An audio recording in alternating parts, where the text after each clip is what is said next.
고마우신 우리 아버지 하나님, 출애굽기 강해를 통해서 오늘도 또 주의 말씀을 대하길 원합니다. 이 말씀을 통해서 하나님의 마음을 배우게 하시고 주님을 닮아가는 우리들이 될 수 있도록 그렇게 하나님 은혜를 베풀어 주옵소서. 감사합니다. 예수님 이름으로 기도합니다. 아멘. 예. 오늘은 출애굽기 21장 12절에서부터요 22장 15절 꽤나 길어요. 근데 본문을 거의 대부분 안 읽을 거예요. 필요한데 몇 군데만 볼 거예요. 그 대신 제가 조금 요약을 해놨으니까 그냥 참고만 해주십시오. 그 가운데 중요한 이 내용은 여러분들께 지금 오늘 제가 말씀을 드리려고요. 먼저 우리 그 정리한 도표 첫 번째 거 하나 보여주실래요? 네, 뭐 뒤쪽에서는 잘 안 보일 수도 있는데 제가 조금 그냥 설명을 해드릴게요. 지난주에 우리가 21장 12절에서부터 14절까지의 내용을 가지고 제가 도피성이라고 설교를 했는데 12절에서 14절까지는 살인에 관한 법에 대해서 성경에서 말씀을 하고 있어요. 예, 그런데 한 가지 여기서 꼭 중요한 우리가 기억해야 될 게 뭐냐면 하나님이 우리 사람을 지으실 때 우리의 형상을 따라 우리의 모양대로 사람을 만들자. 예, 그러니까 하나님이 지으신 우리 한 사람 한 사람을 하나님은 어쩌면 작은 하나님, 물론 성경에 그런 표현은 없지만 그런 모습으로 정말 내 자식과 같이 그렇게 존귀하게 하나님이 정말 한 생명 한 생명을 여기시는 줄로 믿습니다. 네, 그런 스피릿을 여러분이 아시면 될 것 같고요.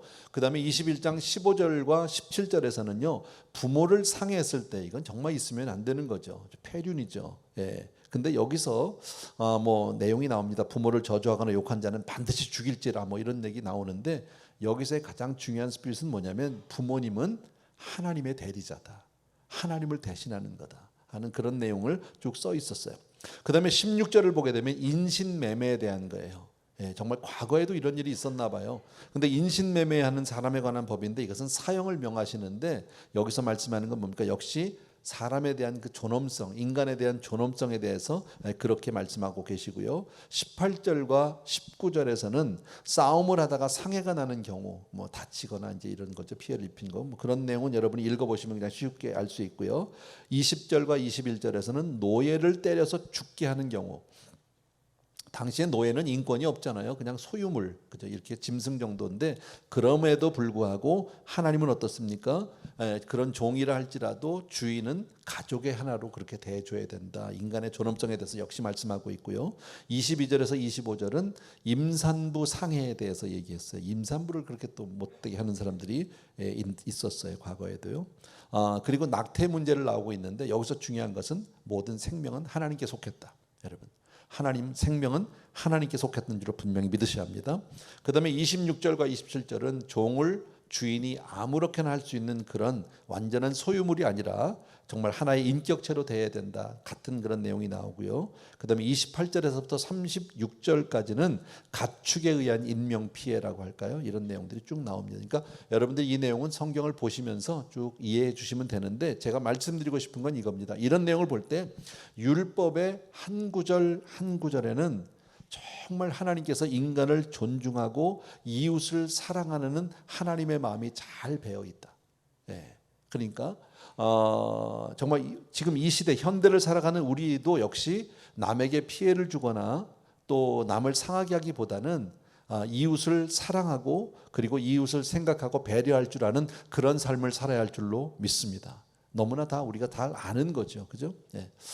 우리가 아는 대로 율법의 완성은 하나님 사랑, 이웃 사랑이에요. 이 두 가지로 율법이 완성될 수 있어요. 그러니까 우리가 살아가는 그런 자세는 세상 사람들처럼 사는 게 아니라 이웃을 사랑하고 하나님을 사랑하는 마음으로 살아야 할 줄로 믿습니다. 21절 끝. 넘어갑니다. 21절이 아니라 21장, 22장입니다. 22장 1절에서부터 15장은 전체가 배상에 관한 법입니다. 배상하는 거예요. 1절에서 4절까지는 도둑질에 관한 이야기들이에요. 뭐 읽으시면 쉽게 이해할 수 있고요. 5절과 6절은 또 배상에 대한 거, 손해배상 같은 거요. 7절에서 15절은 다른 사람의 재산을 내가 보관을 했는데 혹은 가축을 빌렸는데 손해를 끼치는 경우, 뭐 이런 경우들에 대한 문제의 법인데 이것을 직접적으로 이 시대에 우리가 적용하기는 조금 우리와 맞지는 않아요. 이것도 역시 그 정신만 우리가 알면 됩니다. 자, 22장을 중심으로 보면 아까 배상에 관한 법이라고 그랬잖아요. 그러니까 다시 말씀드리면 어떤 경제적인 문제예요. 예. 살아가면서 우리 모두에게 경제적인 문제는 굉장히 중요하고 또 민감합니다. 예. 그런데 성경이 우리에게 말씀하는 것은 경제적인 것, 쉽게 말하면 돈 다 중요하죠. 귀하죠. 그러나 경제적인 것이 우리의 삶의 목적일 수는 없다라는 거예요. 분명한 것은 우리 삶의 목적은 오직 하나님의 영광. 다 같이 하나님의 영광. 예, 우리 삶의 목적은 하나님의 영광이다. 우리가 잘 아는 말씀으로 마태복음 6장에 너희가 무엇을 먹을까, 무엇을 마실까, 무엇을 입을까 걱정하지 말라. 그리고 쭉 마태복음 6장 끝으로 가면 이거 역시 우리가 너무 잘 알죠. 너희는 먼저 그의 나라와 그의 의를 구하라. 무슨 얘기입니까? 하나님의 영광을 위해 살아라. 이것이 성경이 우리에게 말씀하는 겁니다. 그리고 성경은 여러 말씀을 통해서 하나님이 우리의 삶을 경제적인 것을 하나님이 다 책임지신다라고 성경은 말씀해 주세요. 다시 마태복음 6장 31절과 32절 말씀이에요. 네. 한번 같이 읽어볼까요? 시작. 그러므로 염려하여 이르기를 무엇을 먹을까, 무엇을 마실까, 무엇을 입을까 하지 말라. 이는 다 이방인들, 하나님을 모르는 사람들이 구하는 것이라는 거죠. 너희 하늘 아버지께서 이 모든 것이 너희에게 있어야 할 줄을 아시느니라. 예, 우리가 뭐가 필요하고 우리에게 정말 꼭 있어야 되는 것이 뭔지 하나님이 너무너무 잘 아신다. 그러니까 그런 염려하지 말아라 이런 거죠. 마치 부모가 자식들을 키우면서 자식이 뭐 얘기하지 않아도 애가 크면 뭐 옷도 큰 거 사주고 양말도 큰 거 사주고 미리미리 다 알듯이 하나님이 다 아신다. 또 창세기 1장 28절, 이것도 유명한 구절인데 제가 그냥 읽습니다. 하나님이 그들에게 복을 주시며 하나님이 그들에게 이르시되 생육하고 번성하여 땅에 충만하라. 땅을 정복하라. 바다의 물고기와 하늘의 새와 땅에 움직이는 모든 생물을 다스리라. 무슨 말입니까? 다 너희에게 맡겼다. 너희가 알아서 해라. 하나님이 다 우리가 살 수 있는 여건과 환경과 모든 것을 다 허락해 주시는 줄로 믿습니다. 또 시편 100편 3절에 보게 되면 여호와가 우리 하나님이신 줄 너희는 알지어다. 그는 우리를 지으시니요 우리는 그의 것이니 그의 백성이요 그의 기르시는 양이다. 뭐예요? 내가 알아. 너무 그러니까 그런 것 가지고 살려고 하지 말어. 이렇게 말씀하는 거예요. 자, 22장에서 초반에 보게 되면 이제 그 재산 문제에 대해서 자세히 말씀을 하고 있는데요. 거기에 보면 이제 성경을 보면 주로 양, 소 얘기가 많이 나오거든요. 왜냐하면 당시에는 소와 양이 재산의 이 기준이고 모든 것을 그 양을 얼마나 가졌느냐, 소를 얼마나 가졌느냐 따졌잖아요. 그래서 이제 그렇게 말씀을 한 겁니다. 자, 이제 본문을 잠깐 보겠습니다. 22장 4절입니다. 같이 한번 읽읍시다. 시작. 도둑질한 것이 살아 그의 손에 있으면 소나 낙이나 양을 막론하고 갑절을 배상할지니라. 누가 남의 소를 훔쳐갔어요. 근데 그냥 찾아서 보니까 그 집에 가 있어, 소가. 그러면 몇 배로 갚아야 된다? 2배로 갚아야 된다. 소나 양이나 나귀는 2배로 갚아라. 이렇게 말씀을 하고 있어요. 그 다음에 1절이요. 1절 다 같이 시작. 사람이 소나 양을 도둑질하여 잡거나 팔면 그는 소 한 마리에 소 5마리로 갚고 양 한 마리에 양 4마리로 갚을지라. 훔쳐갔는데 보니까 이미 다 잡아먹었어. 바베큐 했어. 아니면 팔았어. 없어. 그럴 때는 몇 배? 소는 5배, 양은 4배. 이렇게 지금 말씀하고 있고요. 3절이요. 다 같이요. 시작. 해돋는 후에는 피 흘린 죄가 있으리라. 도둑은 반드시 배상할 것이나 배상할 것이 없으면 그 몸을 팔아 그 도둑질한 것을 배상할 것이요. 도둑질은 했는데 보니까 배상할 능력이 다 팔아먹고 다 잡아먹고 없어 아무것도. 그리고 뭐 정말 그 집에서 뭘 가져올래도 아무것도 없어. 그러면 자기 몸을 팔려는 얘기는 노예로 팔려가는 거예요. 노예로 팔려가야 된다. 왜요? 도둑질은 물론 나쁜 행위고 쉽게 말하면 일은 안 하고 남의 거 그냥 거저 먹으려고 했기 때문에 이제부터 네가 직접 일해서 네 몸으로 일해서 갚아라. 이렇게 해서 노예로 되는 거예요. 자, 뭐 이런 내용들이 성경에 이제 나와 있는데 도둑질을 하는 이유는 왜 할까요? 잘 살아보려고. 남보다 좀 잘 살아보려고 그러는 거죠. 근데 여기서 우리가 절대 잊으면 안 되는 게 있어요. 우리 꼭 기억해야 되는 게 예수 믿는 사람들은요. 복은 하나님이 주셔야 돼요. 내가 얻어서 내가 도둑질해서 남의보다 다른 사람보다 물질을 많이 갖는다고 그게 복이 아니라 하나님이 축복하셔야 되는 것이다. 아멘. 그러니까 도둑질은 하나님의 축복의 원리를 파괴하는 거겠죠. 불신앙이겠죠. 그리고 신앙과 도둑질은 그러니까 공존할 수 없어요. 우리는 내 소유로 잘 사는 게 아니라 하나님의 복으로 잘 살게 되는 줄로 믿습니다. 제가 설교 준비를 하다가 문득 그 생각이 났어요. 지난 5월달에 이제 그 루마니아 단기 선교를 갔다 왔잖아요. 근데 갔는데 그때도 비행기가 독일 뮌헨에서 레이오버가 무려 8시간 있었어요. 공항에서 8시간은 너무 힘들잖아요. 그래서 같이 간 팀원들하고 그랬어요. 이왕 여기까지 왔는데 8시간인데 독일에 왔으니까 차라리 여기 나가서 시내 가서 시내 구경이라도 한번 하고 점심이라도 먹고 들어와서 다시 비행기를 타자. 다들 그래서 동의를 했어요. 그래서 이제 공항을 빠져나와 가지고 기차표를 사는 거예요. 뭐 안 되는 독일어 막 이래 가지고 막 찾아가면서 어렵게 해서 크레딧 카드로 샀어요. 그래서 이제 기차표를 다 샀습니다. 그리고 기차를 탔는데 아무도 기차표를 받는 사람이 없는 거예요. 보재는 사람도 없어요. 내릴 때까지 표를 받는 사람도 없어요. 다 내는 데도 없고 그냥 우리는 사고 기차 타고 목적지까지 가서 내렸어요. 그게 다예요. 그리고 이제 시내 구경을 하고 점심을 먹고 이제 공항으로 돌아갈 때가 다시 기차를 타는데 기차표를 사는데 약간 이런 마음이 들더라고. 알죠? 그 마음. 그래도 샀어 우리가. 그래서 또 혹시 모르니까 그리고 사서 기차를 탔는데 역시 이번에도 아무도 기차표를 보재는 사람도 받는 사람도 없었어요. 그런 일이 있었는데 어제 설교 준비를 하다가 갑자기 그게 떠올랐어요. 그래서 그러다가 옛날에 그 책에서 봤던 이야기가 생각이 났어요. 스위스는 그 요한 칼빈이 하나님의 말씀을 중심으로 하나님의 말씀으로 법을 세운 나라예요. 스위스는요. 그래서 스위스가 전차표나 기차표나 이런 게 사기는 사는데 받는 사람도 내는 것도 아무도 검사하는 사람도 없대요. 근데 아마 독일도 막 그런 것 같아요, 여러분. 이게 서로 믿는 거죠. 하나님 앞에서 마땅히 아무도 안 봐도. 전에 오래전에 이제 스위스에 알던 형제가 하나 있었는데 그분은 거기서 관광업을 하시던 분이에요. 근데 이제 관광업을 하니까 이제 뭐 이렇게 집을 빌 때가 많잖아요. 그리고 이제 또 이렇게 관광 가이드를 다 하고 그렇게 하고 나서 이제 집으로 왔는데 보니까 집에 오래간만에 오니까 뭐 쓰레기도 많고 막 이랬는데 마침 쓰레기를 어저께 치워간 거예요. 자기네 동네는. 근데 자기가 이제 집에 왔는데 일주일 내내 그 쓰레기가 너무 많은데 보니까 저 아래 동네는 내일 아침에 이제 쓰레기를 픽업하러 오는 거예요. 그래서 안 되겠다. 그래서 자기 쓰레기를 다 해가지고 차에다 실어서 그리고 밤에 그 동네로 가서 그 동네에 있는 쓰레기통에다 자기 쓰레기를 좀 버리고 왔어. 그리고 몇 달이 지났는데요. 티켓이 하나 날라오더랍니다. 벌금이. 너 네 쓰레기를 다른 동네 갖다 버렸다고. 내 쓰레기를 어떻게 알았을까? 가만히 생각해 보니까 아마 그 쓰레기 봉지 안에 한국 라면 봉지가 있었던 것 같아요. 그래서 어쨌든 그걸 찾아서 그 동네 한국 사람이 자기 하나밖에 없으니까 그게 네가 버렸다고 그래서 와서 벌금을 냈던. 그러니까 정직하지 않으면 못 사는 거죠. 그런 이야기가 생각이 났습니다. 근데 거기에 반해서 우리가 사는 이 미국은 지금 청교도 신앙으로 나라를 세웠는데 지금 어때요? 참 안정직해. 나는 옛날에 미국에 이민 오기 전에 미국은 도둑이 없는 줄 알았어. 근데 너무 다 문 열어놓고 살고 자동차엔 키 다 꽂아놓고 살고 창문 다 열고 그러고 사는 줄 알았어요. 근데 뭐 얼마나 많은지 뭐 철창도 많고 알람도 많고 뭐 자전. 요새는 서로 못 믿어가지고 막 자동차에다 막 블랙박스도 사다 달고요. 박수영 목사가 막 달고 그러더라고요. 괜히 얘기했나?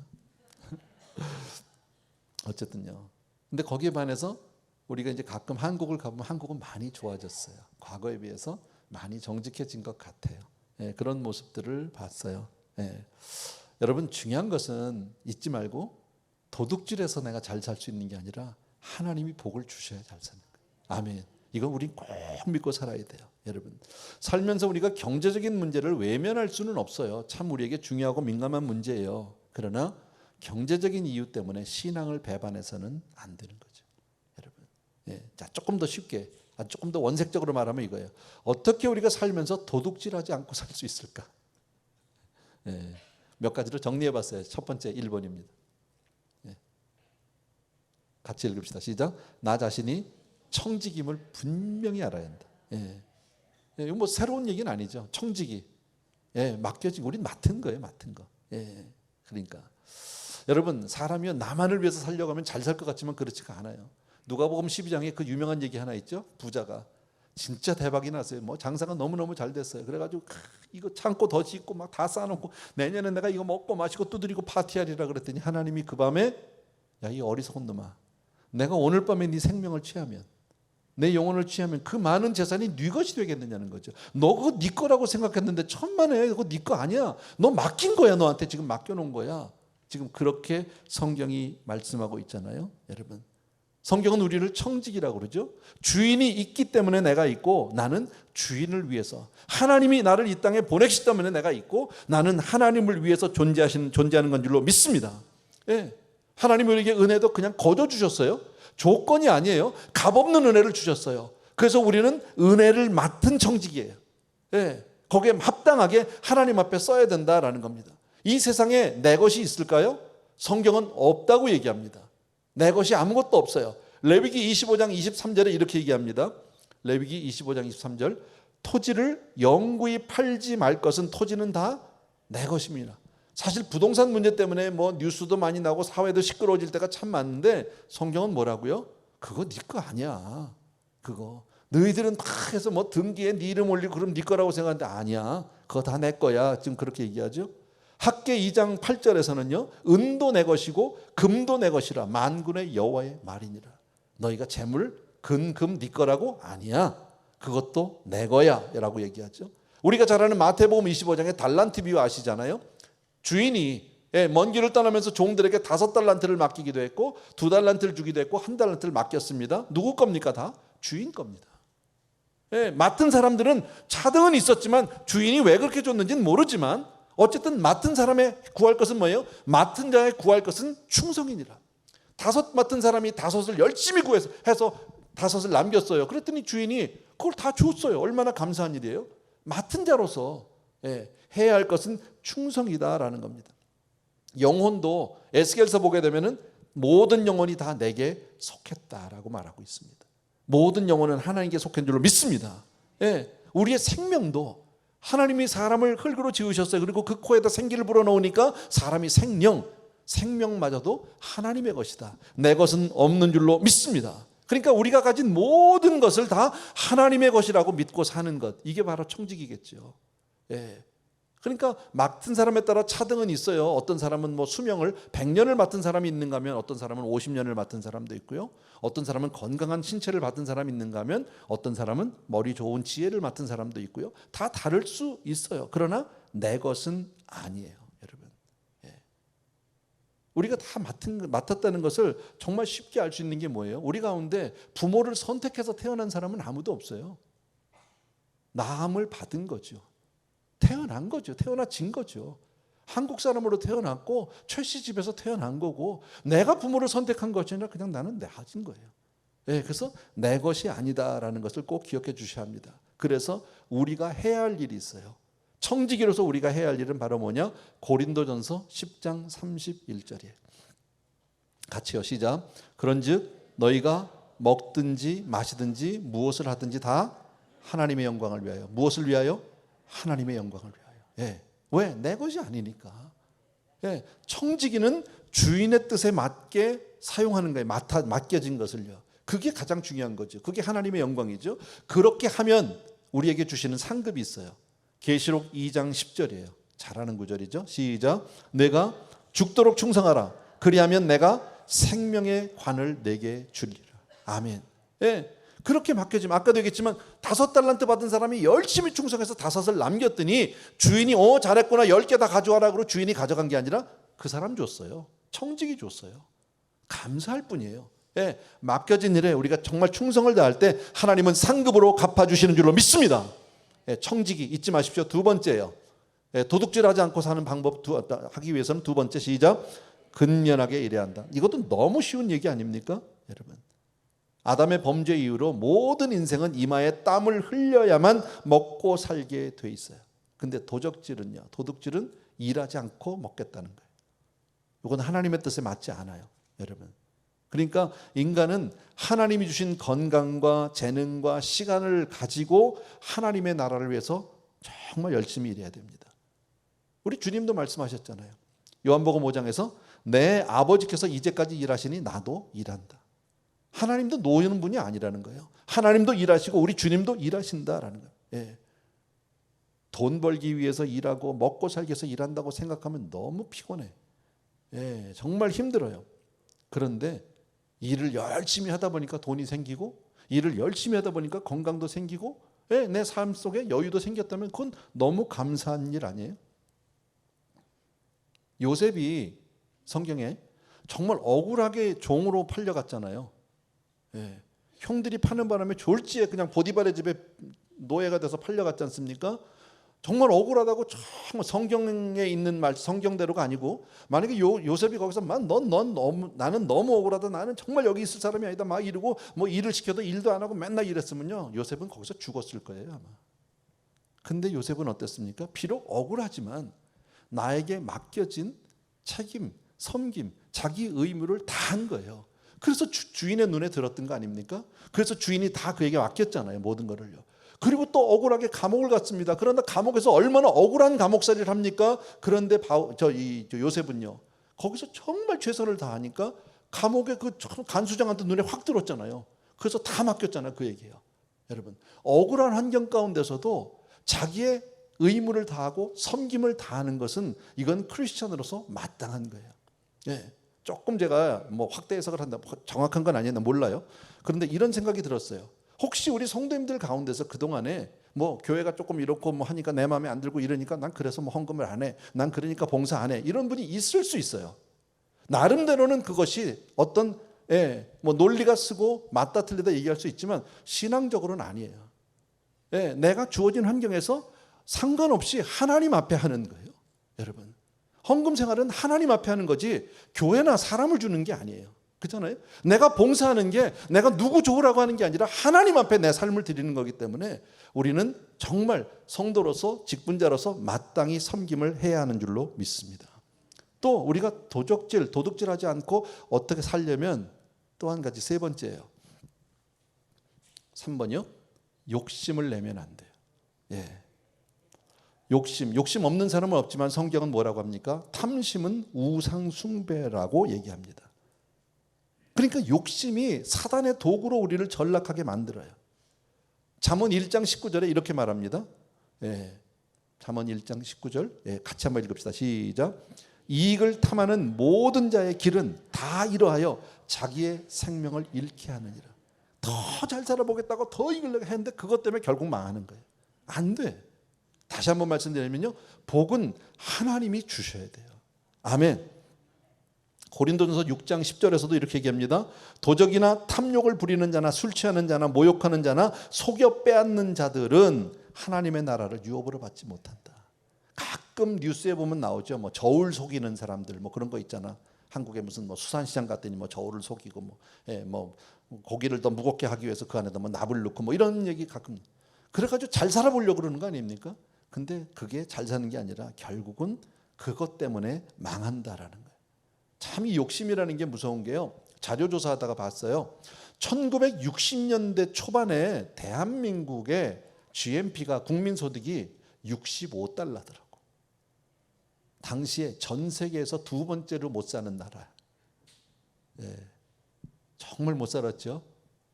제가 한국에 있을 때만 해도 국민소득이 뭐 5,000불만 되면, 국민소득이 뭐 10,000불만 되면 막 이럴 때가 있었어요. 국민소득이 10,000불만 되면 뭐 우리는 천국인 줄 알아서요. 근데 2022년 작년 연말에 대한민국의 국민소득이 얼마게요? 아세요? 저 보고 깜짝 놀랐어요. 아주 조금 부족한 4만 달러예요. 어마어마한 거야. 지금 한국이 일본보다 앞질렀어요. 일본보다 경제 규모가 커서 앞질른 게 아니라 환율 때문에 순서가 뒤바뀌었는데, 어쨌든 일본과 견줄 만큼의 그 정도의 지금 경제력을 가진 경제 대국이 됐어요. 그래서 우리가 왜 고국을 방문할 때마다 느끼는 게 그런 거 아닙니까? 너무 발전했다, 너무 좋아졌다, 살기 좋다, 너무 제가 언젠가 그런 그 뉴스를 봤는데 전 세계에 있는 젊은이들에게 설문조사를 했습니다. 여행 가보고 싶은 도시 1위 어디예요? 서울이에요. 서울. 어마어마해요 지금요. 우리가 미국 가서 와 있는 몇십 년 동안에 확 바뀌었어. 그죠? 그런데 이상한 거는요, 그렇게 잘 살게 됐는데도 욕심은 이루 말할 수 없고요. 범죄는 얼마나 만연한지 모른다라는 거예요. 경제적으로는 너무너무 풍성해졌는데 사회의 부패와 타락상은 이루 말할 수가 없는 거 우리가 다 잘 알잖아요. 이스라엘의 역사를 보더라도 광야에서 정말 이스라엘 민족의 하나님이 반석에서 물을 주시기도 했고 만나를 주셨고 메추라기를 주셨어요. 그런데 불평불만이 끝이 없어요. 성경에 보면 기브롯 핫다와라는 곳이 나오는데 기브롯 핫다와는 그 당시에 그 말을 이렇게 그 내용을 번역을 하면 뭐냐면요, 욕심의 무덤이에요. 기브롯 핫다와에서 얼마나 많이 죽었는지 몰라. 욕심 때문에요. 이 욕심의 문제. 그러면 우리가 이 욕심을 이기는 방법이 뭘까요? 우리도 욕심이 없는 사람은 없잖아요. 근데 그 욕심을 이기는 방법은 하나님의 말씀밖에 없어요. 그래서 우리가 날마다 말씀 묵상하는 게 너무 중요하고 정말 하루에 말씀 한 절이라도 붙들고 사는 그렇게 승리하는 여러분 되길 주의 이름으로 축원합니다. 예, 정말 중요하죠. 욕심을 얼마나 사단이 잘 이용하는지 몰라요. 그러니까 아담한테도 와서 금방 하와한테 와서 하는 얘기가 뭡니까? 에덴 동산의 모든 건 내 임의로 다 먹으라 그랬어요. 하나님이요. 네 마음대로 다 하래요. 그럼 딱 하나 선악과예요. 근데 그거 가져와서 얘기하잖아. 너 저거 먹어봤어? 저거만 먹으면 너 눈 확 달라져. 확 달라져. 너 하나님처럼 돼. 그럼 너 하나님하고 거의 견주는가. 갑자기 그냥 발동을 시키잖아요. 예수님이 광야에서 40일 동안 금식했을 때 마귀가 쫓아와서 찾아와서 뭐라고 얘기합니까? 예, 돌 탁 내밀고 떡 만들어 먹어보라고. 그리고 천하 영광을 보여주면서 내게 절하면 다 주겠다고. 얼마나 그 욕심을 자극하게 되는지 몰라요. 여러분, 우리가 욕심을 이기는 길은 하나님의 말씀밖에 없어요. 그래서 말씀을 게을리하면 안 돼요. 예, 우리가 일주일을 살면서 여러분 늘 성경만 보고 살라는 건 아니에요. 그러나 말씀 묵상하잖아. 예, 말씀 묵상도 그냥 하루에 시작할 때 막 빨리빨리 읽고 오늘 했다 끝 이게 아니라 그 중에서 한 절이라도 한두 단어라도 하다못해 붙들고 사는 거예요. 오늘 하루는 이 말씀 붙들고 산다. 그리고 말씀으로 내 삶을 이렇게 보호하고 제어할 수 있어요. 그리할 때 승리하게 되는 줄로 믿습니다. 네 번째입니다. 예, 다 같이요. 믿어주고 인정해주는 인간관계. 예. 출애굽기 22장 11절에 보면 이렇게 말씀합니다. 그 임자는 그대로 믿을 것이며, 예. 그 임자는 그대로 믿으래요. 예. 그러니까 우리는 사실 지금 우리가 사는 세대는 서로 믿지 못하는 불신의 시대예요. 그러나 성경은 우리에게 뭐라고요? 그냥 믿어주래요. 그냥 그대로 받아들여 주래요.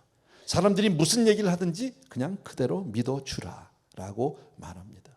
이건 참 쉽지는 않은데 그래도 말씀이 그러니까 여기에 순종할 수 있게 되기를 바랍니다. 아멘. 자, 진짜 제가 오늘 하고 싶은 얘기는 이제 요 얘기예요. 네. 사진 하나 보여주세요. 이런 책이 있어요. 지금은 아마 절판이 된 걸로 제가 아는데 제목이 참 좋아요. 나는 정직한 자의 형통을 믿는다라는 책이에요. 이 책에는 여러 사람들의 얘기가 있고 그 가운데 하나 우리가 잘 아는 박성수 이일랜드 회장의 이야기가 있어요. 그분은 거기에서 자기의 간증과 같이 자기 그 라이프 스토리를 얘기하고 있는데 좀 오래된 책이긴 해요.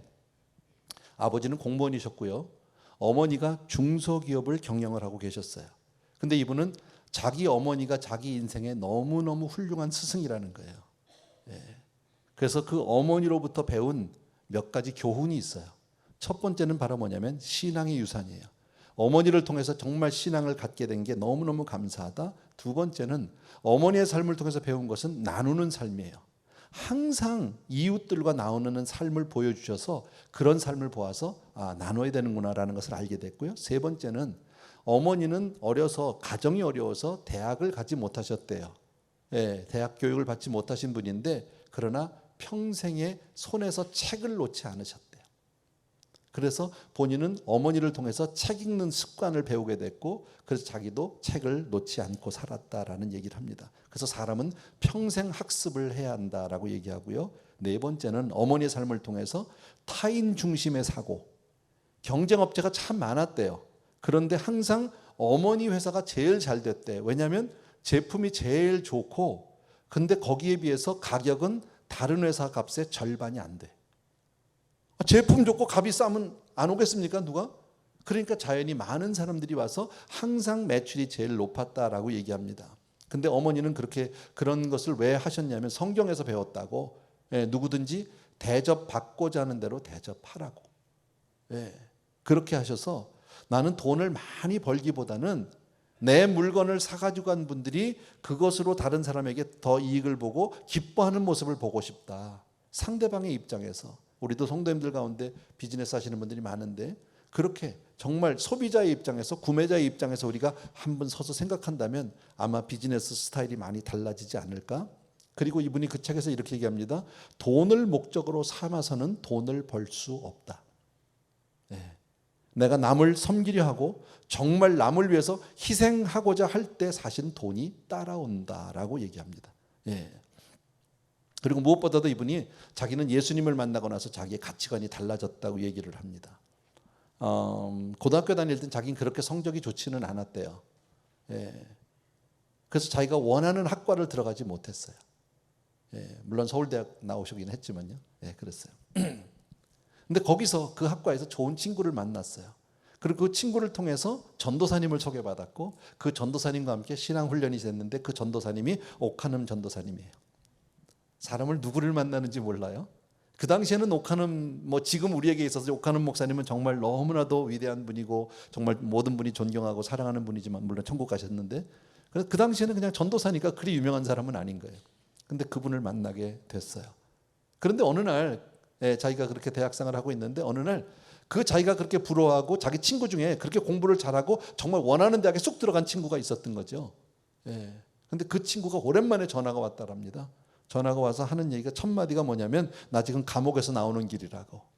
자기가 원하는 대학에 들어갔는데 거기서 친구를 잘못 만나가지고 운동권에서 가지고 감옥에 들어갔다 나오고 자기는 전도사님과 함께 그런 제자 훈련을 받았다라고 이야기합니다.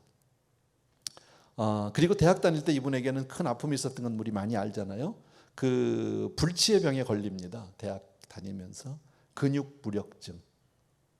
그래서 이 점퍼 하나를 입을 수가 없는 몸이 이불을 덮을 수 없는 이불의 무게를 견딜 수가 없어서 앉아있지도 서지도 못하는 계단도 못 올라가는 완전히 온몸이 마비된 그런 근무력증에 걸렸어요. 안 가본 병원이 없었겠죠. 많은 의사들을 만나고 많은 약들을 해봤는데 별 효과가 없었어요. 그러다가 누군가가 소개해준 한의사 한 분을 만나게 됐는데 그분을 통해서 기적적으로 병에서 고침을 받게 됩니다. 나중에 자기 아내도 하반신 마비가 왔어요. 그래서 그 한의사에게 가서 아내도 고침을 받았어요. 그런데 그로부터 몇 년 뒤에 자기와 같은 병증을 가진 사람이 그분이 누구냐고 해서 그 한의사를 소개를 해드렸습니다. 그랬는데 갔더니 막상 그 환자가 자기랑 똑같은 증상인데 그 한의사는 자기를 고쳐준 기억을 전혀 못하고 처방도 기억하지 못합니다. 그래서 이분이 그 책에 이렇게 고백을 합니다. 물론 한의사를 통해서 내가 고침을 받았지만 나는 아무리 생각해도 하나님이 나를 고치셨다라고 밖에 얘기할 수가 없다. 왜냐하면 한의사가 고쳤다면 다른 사람들도 고쳤어야 되니까. 근데 그로 인해서 어쨌든 이분이 대학을 휴학을 하게 되고요. 몸이 아파서 한동안 오랫동안 그동안에 이분이 3년 동안에 그때 제가 정확한 숫자 잊어버렸는데요. 3년 동안에 이분이 매일 아침마다 신문을 그때 5개인가 7개인가를 매일 봤고요. 신문에 있는 모든 기사를 다 읽었고 할 게 없으니까 누워 있는 것밖에. 그다음에 책을 읽은 것이 내가 그때 기억한 게 1,500권? 그 정도 됩니다. 그 이상입니다. 거의 하루에 한 권 이상 꼴을 끊임없이 읽었다는 거예요. 그러면서도 그러니까 어쨌든 대학을 이분이 휴학을 하고 몇 년간 학교를 못 갔잖아요. 그러는 바람에 졸업이 늦어졌고요. 근데 그때 당시는 대학 졸업하면 그냥 대기업 애들 들어가는 게 다 아주 당연하고 이런 그 일반화된 이야기인데 자기는 대기업에 들어가기는 나이가 이미 너무 많은 거예요. 28살 그때 당시에. 그래서 어쩔 수 없이 정말 자기 자존심이 허락하지도 않고 너무 남북의 동네 사람들은 창피하지만 이대 앞에 옷가게를 하나 낸 거죠. 가게 조그맣게 잉글랜드라는 이름으로. 그게 일랜드의 전신이에요. 자기 너무 그때 정말 자존심이 상하고 창피했대요. 근데 그분이 그런 얘기를 합니다. 그때 하나님 앞에 비록 내가 지금 이런 일을 하는데 나중에는 좀 더 멋진 일을 할 수 있도록 나를 좀 도와주시면 좋겠다고 그렇게 기도를 했답니다. 그때 손님들이 많이 왔는데 그때 한 여학생이 있었는데 이대를 다니는 학생이 아니고 이대 다니는 친구를 둔 여학생. 근데 자주 왔대요. 근데 와서 보면서 이게 장사가 잘 되는데 그때 얘기하면서 그랬대요. 이걸 프랜차이즈를 좀 해보시면 어떠냐고. 거기서 프랜차이즈의 아이디어를 얻었다고 얘기해요. 그러면서 이분이 모르는 얘기를 하냐면 하나님이 기회를 주실 때 하나님 그 기회를 사람을 통해서 주시더라. 예, 어떤 사람을 만날지 모르지만 우리 인생에서 그분이 하나님의 축복의 손길일 수 있다라는 겁니다. 그러면서 이래요. 만일 당신이 본인이 건강해서 남들처럼 정말 제대로 졸업을 하고 그리고 대기업에 취직을 했었다면 오늘날의 이일랜드 그룹은 없다. 그죠? 그랬을 것이다. 그런데 자기가 아파서 취직할 수 없어서 어쩔 수 없이 자기가 이렇게 가게를 하나 할 수밖에 없었던 이것은 우리에게 찾아온 모든 불행은 꼭 불행이라고 얘기할 수 있겠는가? 축복을 가장한 불행일 수가 얼마든지 있다. 어떤 환경에서도 하나님이 역사하시면 된다. 아멘. 이 책을 다 제가 소개하는 건 아니고요. 그런 간증을 말씀드리고 싶었어요. 여러분 오늘은 우리 21장과 22장에서 특별히 경제적인 얘기가 나오고 우리들에게 참 민감한 주제이긴 하지만요. 내가 벌어서 잘 되지 않아요. 하나님이 주시면 되는 거예요. 여러분 모든 불행이 포장되어 있는 축복이라고만 우리가 생각한다면 어떤 불행 앞에서도 우리는 낙심하거나 좌절하지 않을 겁니다. 하나님을 더욱더 의지하게 될 겁니다. 하나님이 길을 열어주시면 길이 없어도 홍해가 열려요. 그죠? 장애물이 있어도 여리고가 무너지면 되는 거 아닙니까? 하나님은 하실 수 있는 줄로 믿습니다. 아무리 어려운 일이라 할지라도 하나님의 손에 붙들리면 하나님은 그것을 능히 화를 복으로 바꾸실 수 있는 분인 줄로 믿습니다. 그래서 더욱 주님을 의지하고 정말 주의 은혜로 복의 복을 받는 우리 성도님들 되길 주의 이름으로 축원합니다. 아멘. 네. 찬양하면서 우리 마치도록 하겠습니다. 아주 오래전에 우리 불렀던 찬양인데 예전에 많이 불렀는데 최근엔 많이 안 불렀어요. 온 맘 다해라는 찬양이 있습니다. 아마 다 아실 겁니다. 같이 한번 드립시다.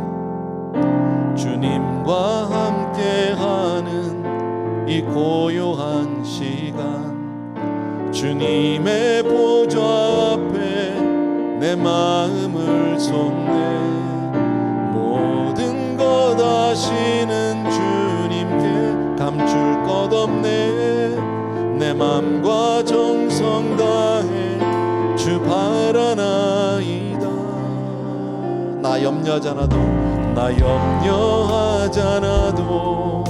내 쓸 것 아시니 나 오직 주의 얼굴 구하게 하소서 다 이해할 수 없을 때라도 감사하며 날마다 순종하며 주 따르오리다 온 마음 다해 사랑합니다 온 마음 다해 주 알기 원하는 내 모든 삶 당신 것이니 주만 섬기리 온 마음 다해 아멘. 오늘 주신 말씀을 기억합니다. 따로 설명 안 드려도 여러분 다 아실 거예요. 어떤 형편에서도 하나님 앞에 우리의 시선과 우리의 생각이 끊어지지 않게 도와주시기 원하고 항상 주님을 내 인생의 목적으로 삼고 하나님께 영광을 돌리는 우리가 되게 하여 주옵소서. 하나님 내 삶을 이용하시고 내 삶을 사용하시고 주의 영광을 위해서 드려지게 하여 주옵소서 하는 마음으로 같이 한번 기도하겠습니다. 할렐루야. 사랑하는 아버지 주님의 은혜를 진심으로 감사하고 사랑하는 성도님들과 더불어서 이 시간 간절히 간구하고 주님 앞에 이 시간 엎드려 간구합니다. 참 고마우신 우리 아버지 능력의 우리 아버지 하나님 주님 앞에 아버지 오늘도 말씀을 통해서 정말 아버지 우리 인생의 목적이 참된 목적이 하나님의 영광을 사는 것임을 우리에게 분명히 보여주셨습니다. 고통의 배후에서 역사하신 하나님을 봅니다. 살아있는 내 아버지 하나님 주님 안에서는 능치 못하신 것을 분명히 봅니다. 아버지 하나님 주의 말씀대로 남에게 대접을 받고자 하는 대로 대접하는 사람이 되게 도와주시기 원하고 하나님 앞에 영광을 돌리는 우리가 되게 도와주시기를 간절히 소원합니다. 참 고마우신 내 아버지 능력의 우리 아버지 하나님 주님 앞에 시간 믿음으로 함께하여 주시기 원하고 아버지 하나님 우리 귀한 성도님들 삶 속에 정말 하나님으로 말미암아 성공하고 승리하고 형통하는 그런 복 허락하여 주옵소서. 각자 한 사람 한 사람이 모두가 다 간증을 하는 모든 하나님 앞에 간증하는 사람들이 다 될 수 있도록 도와주시기를 원합니다. 감사합니다. 예수님 이름으로 기도합니다. 조용히 자리에서 일어나셔서 온 마음 다해 사랑합니다. 온 마음 다해 주 알기 원하네. 내 모든 삶